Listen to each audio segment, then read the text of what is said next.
are in listen-only mode. Welcome everybody to the July Kevin Davis Insurance D&O Q&A webinar. Thank you all for joining me today. My name is Sherry Branson and I'm your host. I'm now joined by Kevin Davis, the main presenter today, the president of Kevin Davis Insurance. Good afternoon, Kevin.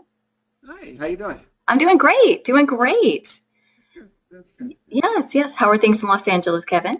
You know what? The weather's pretty nice now. They had a big some kind of storm or something out there earlier, but just clouds, no rain. Oh, okay. Okay, no rain. Well, Yeah, no rain now. let's hope you guys get some rain soon. Yeah, it's been a long time. Well, we had a couple. It rained over the weekend, but I was out of town, so I didn't see it. Great. And Kevin, today we have a great webinar. We're going to be talking to a lot of Kevin Davis Insurance underwriters, and we're going to be covering everybody's questions about D&O liability for community associations. And if anybody, just wanted to mention, if anybody has any new questions that pop into your mind during today's session, please feel free to email them to me at sbranson@kdins.com.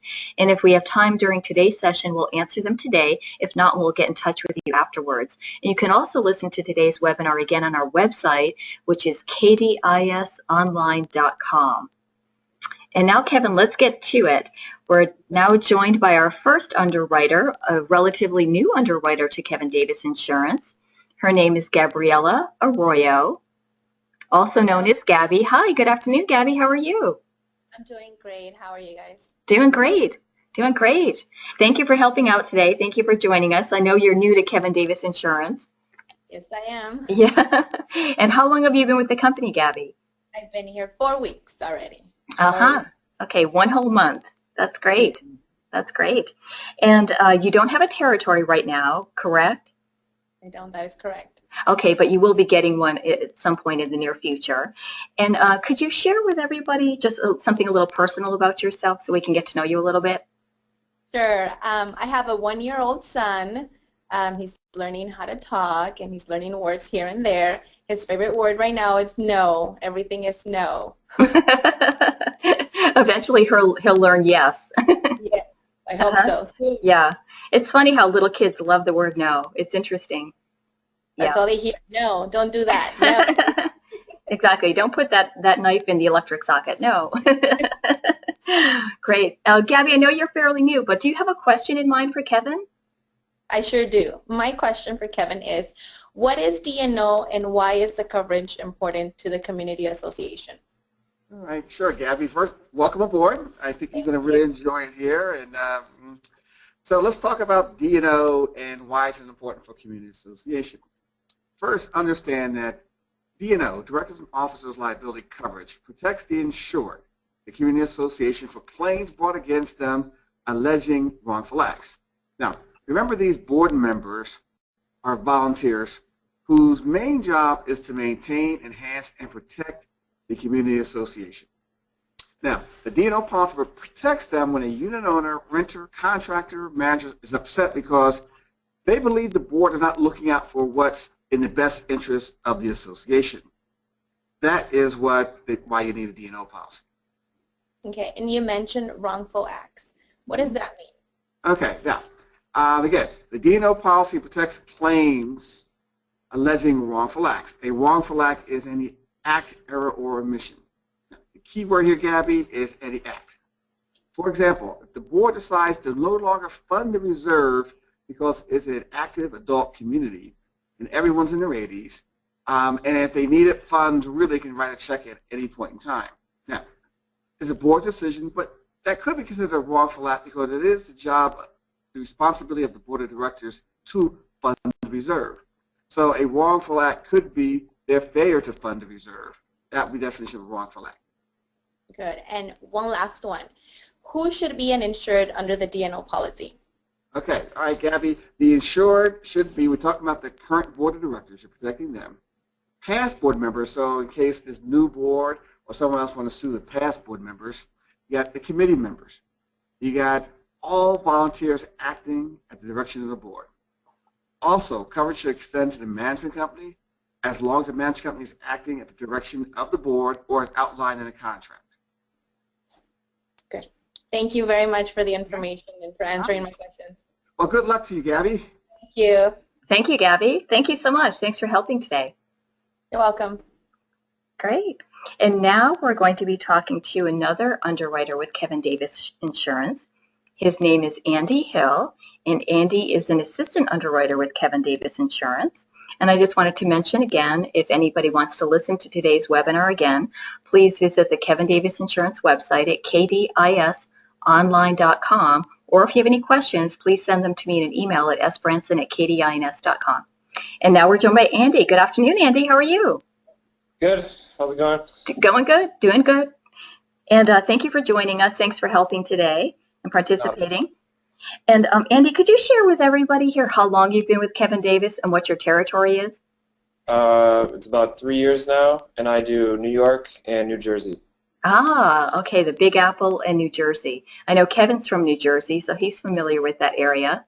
He doesn't want to admit that, okay? And so 3 years, okay, that's quite a long time. And your territory is the Northeast. Could you share something personal about yourself, Andy, with everybody? Last year about this time, I worked at Universal Studios as a zombie at the Halloween theme park. Oh, zombies are very popular right now. Yes, The Walking Dead was like the most popular attraction there. We were all Walking Dead. You were all the Walking Dead zombies. I can't wait. I'd love to see a picture of that. That sounds like a lot of fun. So you scared the little kids and had a lot of fun doing it? Yes. You're twisted, Andy. Sounds like a lot of fun. That sounds like a lot of fun. Yeah, only in Hollywood, right? Only in LA. Oh, yeah. Yep. Uh-huh. And great, Andy. Now, I know you've been with Kevin Davis for 3 years. Do you have a particular question that comes to mind that you'd like to ask him? Yes, I want to know what is your definition of a claim? Okay. And that is a good question because it's the one thing that people are most confused about is what is a claim under D&O policy. Most people believe a claim is the actual lawsuit they get in against the board members or an insured. But the reality is a claim is a written demand for monetary or non-monetary relief. That's the thing to remember. So if you get a letter addressed to the board of directors about the failure of the board to enforce the pool hours, that could be a claim because they make a demand against the board for not enforcing the pool hours. So when you talk about the definition of a claim, you got to know that you're talking about just that written demand. And when we talk about monetary versus non-monetary, monetary losses is when you're suing for economic loss, when you're suing for a loss of or damages because maybe the diminution in value of my unit. However, the most important part is the non-monetary damage claims, which has been the #1 source of claims for community associations forever, which is the fighting over the right to have a pet or a parking space or to hang a flag in your front yard. That is a non-monetary damage claim that people really don't understand. That's important when it comes to what a claim is. It's monetary, non-monetary, and a written demand. Okay. Now, what does one do in the event of a claim? Okay. Now, once you have that claim comes in, as soon as you become aware of that thing in writing, that piece of paper in writing, and if you think it is a claim, it probably is, and you should put us on notice. Time is of the essence. But the #1 reason why we see declinations is because of late reporting of the claim. Let us determine if it's a claim or not. The sooner we are notified, the sooner we can get involved in the process. Okay. So then what can I expect after a claim is reported? Okay. All right. Now, once that claim comes in, it's sent to Hartford, Connecticut, where all our claims are centrally located. And you have a group of claim examiners that are dedicated adjusters to community associations. All they handle community associations. Now, if it's determined that coverage exists, an attorney will be assigned and letters sent out that outlines the coverage available under the policy. So it either be a straight denial, acceptance of coverage, or a reservation of rights letter. Now, the reservation of rights letter is used to notify the insured when it reserves its right to deny a claim in the future, but until then provides the defense. Cool. Thanks for answering my questions. Okay, Andy. Thank you, Andy. Thanks so much. We'll see you at the Universal. Yeah, in his costume. Great. That was Andy Hill. And now we're joined by another Kevin Davis Insurance underwriter. We're joined by Lorraine Rodriguez. Lorraine has been with Kevin Davis for several years. Good afternoon, Lorraine. How are you? Hi, Sherry. Good. Hi, Kevin. Hi. Hi. Well, I'm sure you don't dress up as a vampire or a zombie in your free time, Lorraine, but I don't do zombies. I can't follow that. Lorraine, now you've been with Kevin Davis for quite a while. How many years have you been with the company? 9 years. 9 years, going in a decade. Congratulations. That's great. Thank you. Thank you. That's great. And what is your territory, Lorraine?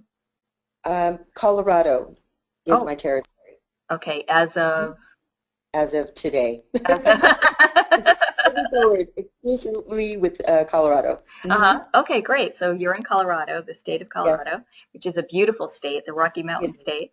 Hmm. It is. And so you've been with the company almost 10 years. Can you share some personal information about yourself? Absolutely. I love to travel, and I love spending time with my family and my grandgirls. I have 5 of them. 5 grandgirls. Wow. Mhm. Yes, they're adorable and lots of fun. Yes, they are. Hmm. Yes. Great, great. And you have 2 daughters too, right? I have 2 daughters. Yeah, so you got a lot of girls in the family, huh? Yeah, my husband's out. He got numbered. Rated on that one, yeah. He plays a lot of golf, I assume. Yeah, he does take up golf, yes. What a surprise. Right? Exactly, exactly. Lorraine, do you have a particular question, that's come to mind for Kevin today? Yes, Kevin, can you explain the difference between a package D&O and a standalone policy that we carry? Sure, definitely. When you buy D&O for community associations, you can get it in the package where your property and liability policy really is, and you throw the D&O in there. It's usually at a very low cost, but coverage is very restrictive. Most of the D&O that we see is in a standalone policy. The key thing is that you want to have a policy that is specifically designed for community associations that will extend coverage to volunteers, committee members, community association managers, and it's designed for community associations because most D&O policies out there, standalone policies are designed for either nonprofits, for-profits, closely held corporations, not specifically for community associations because community associations are really different. The claims out there are really based on the board's authority. They challenge the board's authority constantly. Unit owners out there constantly want to prove that they have the right to do what they want to do regardless of what the documents are saying or allowed. So the package policy doesn't pick up those kind of claims. They only pick up monetary damages. So you got to make sure that your D&O policy picks up those non-monetary damage claims where most of your claims coming from, and only a policy that specializes in community association will do that. Great. Thank you for the explanation. All right. Thank you, Kevin. Thank you. Thank you, Lorraine. Thank you so much. And Kevin, we're the MGA, the Managing and General Agent for Travelers. So this program that we have is exclusive, correct? Exactly, yes. Mm-hmm. We have an exclusive D&O program designed, a custom designed D&O for community associations. Exactly. There's only about a handful of out there that specialize in, so you have to be really careful about what kind of D&O policy you have. Exactly, exactly. It's good to be buyer beware and shop around. Mm-hmm. Great. And now we're joined by another Kevin Davis assistant underwriter. Her name is Leslie Terrian. Good afternoon, Leslie. Good afternoon. How are you today? Good. How are you doing? Doing well, thank you.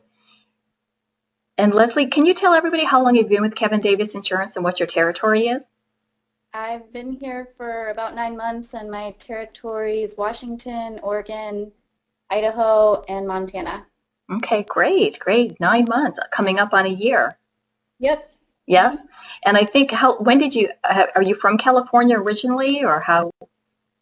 I'm from Ohio. I moved out about 10 months ago. 10 months ago. Okay, so this is your first job in LA. It is, yeah. Great. Well, welcome. The winter here, winter was pretty good here, wasn't it? It was awesome. My parents visited and love it. They're going to come like every winter now. Okay. Is that good or bad? What's that? Is that good news or bad news? It's good because they take me to dinner a lot. That's really good. You're going to get a lot of people from Ohio visiting in the winter. Yeah, for sure. Great. Well, welcome, Leslie. Thank you for joining us today. And do you have a particular question for Kevin that you'd like to share? Yeah, I do. What are the most common types of claims covered under a D&O insurance policy? Okay. All right, Leslie, we'll talk about D&O claims. All right. The most common type of claim is your breach of fiduciary duty. The board of directors has a fiduciary responsibility to act in the association's best interest. Whenever they fail to act in this way, they can sue for what's called breach of fiduciary responsibility. Now, a perfect example is that the board of directors' job to enforce the documents, and one of the documents says is that they're a no pet policy. So you can't have dogs, you can't have cats or anything. But one of the unit owners has a dog in their unit, and the board of directors say, get rid of the dog. Well, the owner feels the rule is really unreasonable because the dog that she has is, they call it an emotional support pet. And she has a doctor's note that says it's an emotional support animal. So now the owner there files a claim against the board of directors for what's breach of fiduciary duty because she believes that she's singled out on this rule and the rule is unreasonable. So your first type of claim is your breach of fiduciary duty. Your next one is a violation of the covenant conditions and restrictions, CC&Rs. Those CC&Rs are the rules of the association. That's when they tell you that what time you can go, what time the pool's open, and they tell you about the rules that need to be enforced.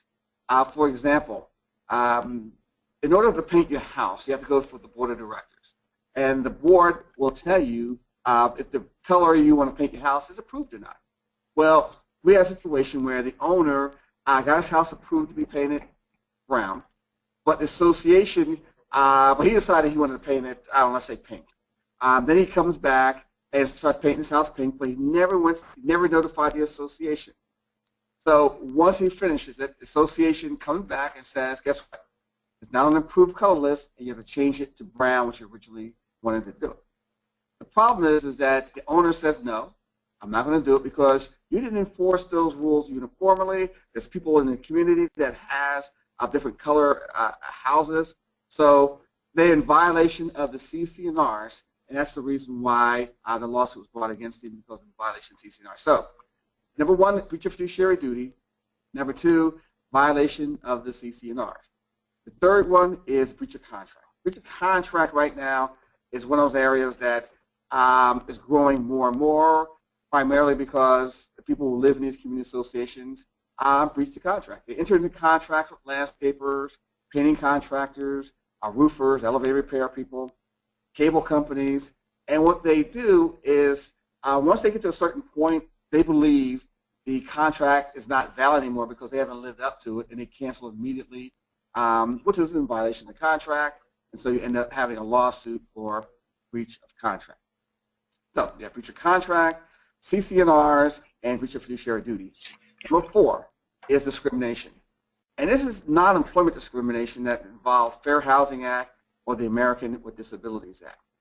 And then rounding out the top five is employment practices liability. This is your wrongful termination, sexual harassment, discrimination. Those are your EPLI-related claims. And there you go, 5 types of D&O claims. How do you like that, Leslie? That good? Good, thank you. Okay, thanks a lot. Thank you, Leslie. Thanks so much. Great. That was Leslie Tarian joining us. And I just want to mention again, if you have any additional questions, please send me an email to sbranson@kdins.com. We'll either answer them today or we'll get in touch with you afterwards. And now I'm joined by another Kevin Davis Insurance underwriter, Mr. Kevin Prack. Hi, Kevin. Hi, how are you, Sherry? Hi, Kevin. Good. Hey, Good. yeah. Good. Kevin and Kevin. Yeah. Yeah. Great name you have there, my friend. Thank you. And Kevin, you've been with Kevin Davis Insurance for a little while. Could you tell us how long you've been here and what your territory is? Sure. I've been here for almost 8 years, and I handle Connecticut, Massachusetts, New Hampshire, and Illinois. Okay. New England states and then the Midwest. Yep. Very good. Very good. And let's see, could you share a little something personal about yourself that you'd like to tell the brokers today? Yeah. On my spare time, I do a little bit of photography. Oh, okay. What, any particular type? Mostly landscape and architecture and things, but I want to get into wildlife photography too. Mm-hmm. Great, great. Yes, and wildlife, as in like raccoons. I know I had raccoons in my neighborhood in LA. I don't know.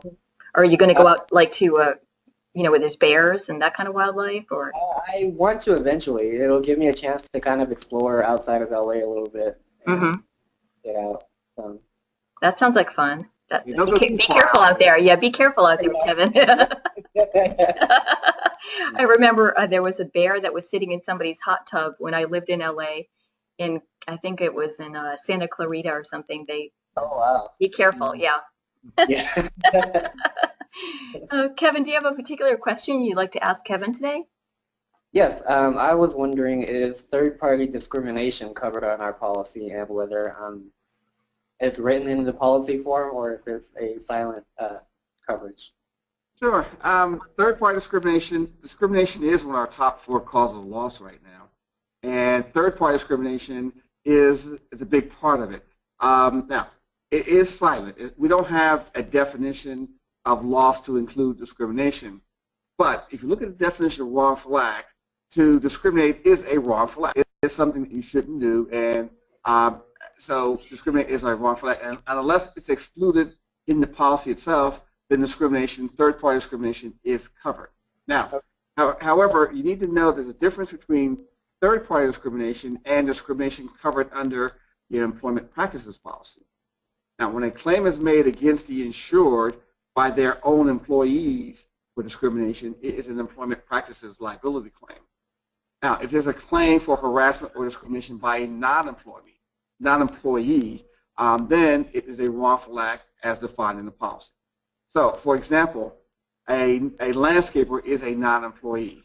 Let's say he's being harassed or discriminated against by a resident of the association. Well, that wouldn't be covered under EPLI because there's no employee-employee relationship. So it would be covered under D&O, still covered under D&O, but under the wrongful act section of the policy. Okay. Okay? So what about in the case where a employee of the management company files a claim for harassment? Okay. Now, if the employee is filing a claim, it depends who the employee is filing a claim against. If the employee is filing a claim against the board of directors, then there's coverage. If it's against the board of directors and the management company, there's coverage. The problem, though, is that if it's the manager versus the management company, there's no coverage there. They are looking at their own employment practices policy in event of a claim. Okay. Well, that makes a lot more sense now. Thank you. All right, good. Take care. Thank you, Kevin. Thank you. Have a great afternoon. That was Great name, Kevin, Beth. correct? Great. Fantastic name. And now we're joined by another Kevin Davis Insurance underwriter, Norma Bolivar. Norma has been with the company for a few years. Good afternoon, Norma. How are you? Good afternoon. Good. How are you? Doing great. Doing great. Thanks for participating today. Thank you for having me. Yes. Now, Norma, what territory do you have, and how long have you been with the company? I handle Texas, and I've been here close to 4 years now. Oh. 4 years. Okay. When will your anniversary be? I believe March. So what am I, 3.5 years? Yeah. Okay. Okay, great. Uh-huh. Great. Well, Texas is a busy state. I'm sure it keeps you on your toes. Yes, it does. Very Mhm. much. Mm-hmm. That's great. I'm happy. Oh, great. I like- Great, great. Could you share something personal about yourself to the group? Well, I like to travel with my family, with my husband and daughter, and I've been with an agency prior to underwriting, so I was in an agency for 9 years, so I do understand the daily operations and how it can get for them as well. So. Mm-hmm. Absolutely. You've been on both sides. You understand what they're going through. Yes. Great, great. Thank you. And do you have a particular question that's come up? I know you deal with a lot of brokers. I'm sure something has come up along the way. Yeah, recently I had one where they called, had a phone call. Wanting to know if Kevin Davis has helpline for our customers, like risk management, claims hotlines, things of that sort. Mm-hmm. Yeah, definitely, Norma. We have something. We have a couple things, really. We do have YouTube videos. You go to our YouTube page, and they have all different types of situations what goes over our top claims. They also have our prior webinars. So there's a lot of information on YouTube and our website that can go into things that can help out a lot But the key thing, one of the great things we have right now is a hotline. And a hotline is put together by Cole, Scott, and Cassane. It's the Florida law firm. They have over like 220 attorneys. And it's for no additional cost when you purchase a traveler's condominium policy. Now, the hotline provides an opportunity to obtain risk management information, like things like covenant enforcement, Fair Housing Act situations, employment matters, collection practices, directives and officers, negligence issues, breach of fiduciary duty, ADA, all types of topics related to community association management and liability. So that is really one of the great things that we have right now. The hotline is a general overview. If you have any questions about community associations, feel free to use it once you buy one of our policies. And again, the information is right there on the screen, I think. So, yes, that's it. So, thanks a lot. Okay. Great. Thanks a lot. Thank you, Norma. Thanks so much. Yes, and the number is up on the screen. If anybody would like more information about the hotline, please send me an email to sbranson@katieins.com, and I can send you more information about this helpline. And we also have a claims hotline, which you can call, which is 1-800-842-8496, and that's specifically for claims. That's a claims hotline, and that number is up on the screen as well. But if you'd like more information about either one of the hotlines, please send me an email, and I can help you out. And now we're joined by another Kevin Davis Insurance underwriter, Kiana Wilson. Good afternoon. Hello. Hi, Kiana. Hi. Hi, Sherry. Hi, Kevin. Hi. Hi. Thanks for joining us. Thank you for having me. Kiana, how long have you been with Kevin Davis Insurance, and what's your territory? 7 years, and I handle Illinois. Okay, 7 years. That's a long time. Very long. Hey. But I love it. I love working for Kevin. Great, great. And Kiana, could you share something personal about yourself with the brokers? Yes, on my spare time, I have 3 kids, 3 busy kids. So on my spare time, I like to paint ceramics. Great, great. That's relaxing. It is very relaxing. And with 3 kids, they keep you on your toes, and you have a busy job, so that helps you unwind. Yes. And you have a husband that gets along, you really get along really well with, right? I do, but that's my big kid. So I have 4. 1 large one and 3 little ones. Yes. That's great. And you deal with lots of brokers, so I'm sure you have a question that's come up along the way. I do. Recently, one of my brokers asked me, what's the difference between retro date, prior acts coverage, pending and prior litigation, and continuity? Okay. All right. You would have to ask me a really complicated question like that, Kiana. Okay. All right. So the key there is, let's start with prior acts coverage. You want to have a policy that has prior acts coverage. That means that you have a policy effective today. You want to pick up wrongful acts that occurred prior to the effective date of the policy. That's what you want. So you want prior acts coverage. Now, retro date is the date they give you that says you will pick up everything that occurred after that date. So the further back that retroactive date is, the better off you are. Now, most D&O policies that involve community associations provide prior acts and no retro date. What they do is have a pending and prior or continuity date. Now, the pending and prior and continuity date are very similar in that they both provide prior acts coverage for acts that are unknown that may give rise to a claim. So if you don't have any knowledge of those wrongful acts, then they're picking them up because pending and prior and continuity says that anything you have knowledge of is not covered. How's that? Thank you. You like that? I have another question. You have another one? Okay, go ahead. What does it mean to have a D&O that is claims made and reported policy? Okay. All right, a D&O policy is written in a claims made reported basis. That means the policy will only respond to claims that are made against the insured and reported during the policy period, as opposed to an occurrence-based policy where the actual claim is submitted to when the actual claim occurred, not when you have the current policy. So most policies are occurrence policies. Your GL, your auto are all occurrence. claims-made policy is unique for directors and officers. Thank Are you done? Nope. One Right. more. I promise. Okay. What is duty to defend policy and why is it important? Okay.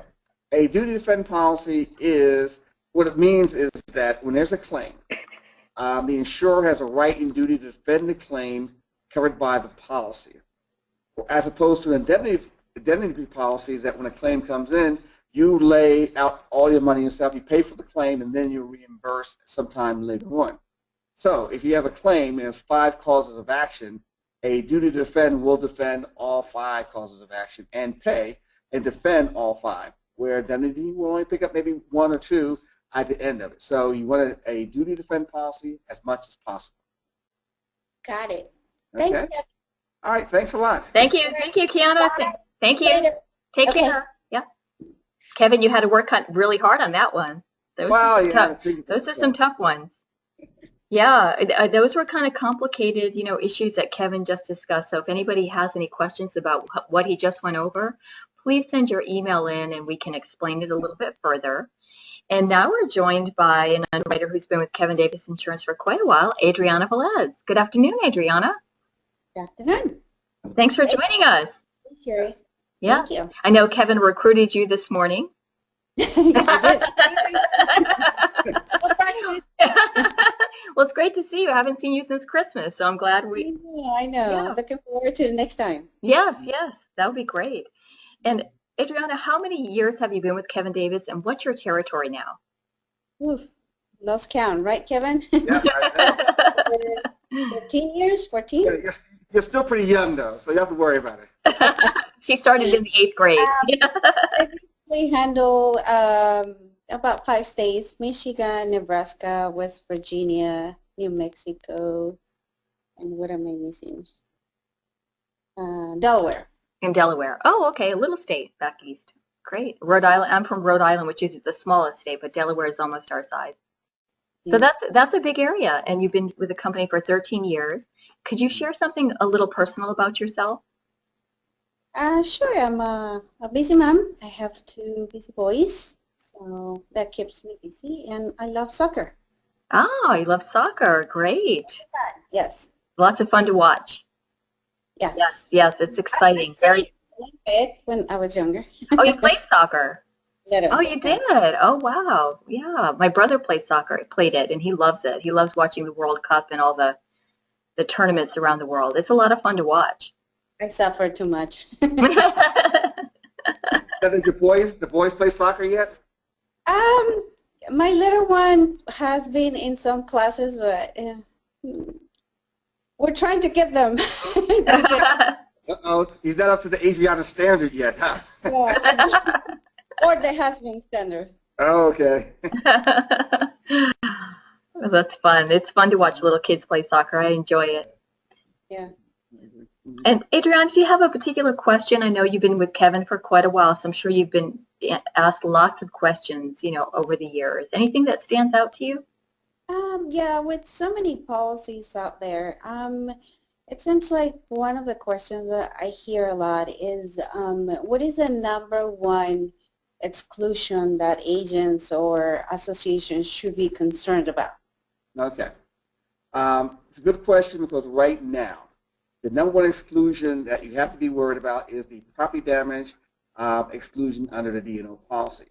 And the reason why is because the board's responsibility is to manage the property. So when they manage the property incorrectly and it's a breach of fiduciary duty, most people believe it's a D&O claim. However, the D&O has an absolute property damage exclusion so that it goes to the general liability policy first. And most of the claims that we see that are being denied is being denied because of that very strong absolute property damage. So the biggest problem right now for D&O, as for all of our competitors, is the absolute BIPD exclusion under the D&O policy. So you got to be careful with that. You have to be aware of what that's all about. Great. Is that good enough? That's perfect. Okay, thanks a lot. Thank you. Thank you, Adriana. Thank you, Kevin. And thank you, everybody, for joining us today. I hope you join us in August when we do another more advanced level D&O liability Q&A webinar on August 12th. If you have any questions about what we went over today, please send me an email to sbranson@kdins.com. And again, a recorded version of this webinar will be on our website at kdisonline.com. Have a great afternoon, everybody, and thanks, Kevin. Thanks a lot. Take care. Okay.